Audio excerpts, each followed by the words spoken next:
नमस्कार किसान भाइयों, फरवरी से गन्ने की बुआई शुरू हो रही है। ऐसे में आपको क्या क्या सावधानियां बरतनी चाहिए उसके बारे में बात करेंगे। तो आइए जानते हैं। गन्ने को बोते समय बीज उपचार जरूर कर ले। इसी के साथ डीएपी और एनपीके खाद का भी प्रयोग कर सकते हैं। साथ ही साथ कीटनाशक भी डाल दे, जिससे कि गन्ने में फफूंद वगैरह न लगे। गन्ना बुआई के समय कौन सी खाद डालें? बुआई करते समय ट्राइकोडर्मा युक्त प्रेसमड 5 टन हेक्टेयर या गोबर की खाद 10 टन हेक्टेयर का प्रयोग अवश्य करें। उर्वरकों की संतुष्टि मात्रा से नाइट्रोजन की 1/3 मात्रा, पोटास व फास्फोरस की पूरी मात्रा बुआई के समय कुंडों में डालें।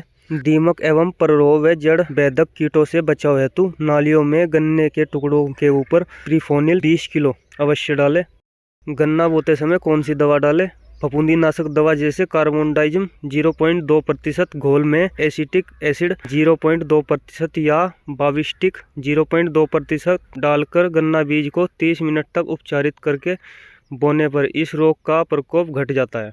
बुआई के समय सावधानी कई तरह की बरती जानी चाहिए। गन्ने के बीज का चुनाव सतर्कता के साथ होना चाहिए। गन्ने का ऊपरी भाग यानी पूरे गन्ने का 1/3 भाग जो ऊपरी हिस्सा हो को बीज के रूप में इस्तेमाल करना चाहिए। बीज शोधन भी जरूरी है। बीज के लिए काटे गए गन्ने किसी भी परायुक्त रसायन में 5 मिनट तक रखे रहने के बाद ही बुआई करनी चाहिए। पंक्ति से पंक्ति की दूरी गन्ना बुआई के लिए 3 फीट जरूर होनी चाहिए। गन्ना काटते समय ध्यान रखना चाहिए कि टुकड़ा अगर लाल निकले तो उसका इस्तेमाल बीज के रूप में बिल्कुल ना करें। गन्ने की सिंचाई बेहद आवश्यक है।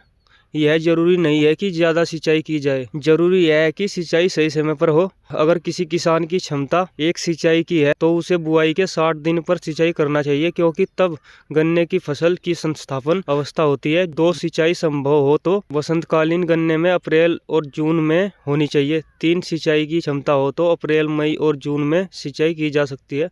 सिंचाई के दौरान अगर सूखी पत्तियां खेत में बिछा दी जाए तो पानी कम लगता है। जो पानी लगता है वो ज़्यादा दिनों तक नमी रखता है। अब उर्वरक का इस्तेमाल कैसे करना है? अन्य फसलों की तरह जैविक खाद गन्ने की फसल के लिए भी बेहतर है। 150 से 180 किलोग्राम नाइट्रोजन, 60 से 80 किलोग्राम फास्फोरस और 40 किलोग्राम पोटास प्रति हेक्टेयर के हिसाब से खेत में डालने की सलाह दी जाती है। तो किसान भाइयों, अगर जानकारी अच्छी लगी हो तो वीडियो को लाइक कर दे और आगे भी ऐसी जानकारी प्राप्त करने के लिए चैनल को सब्सक्राइब कर ले। धन्यवाद।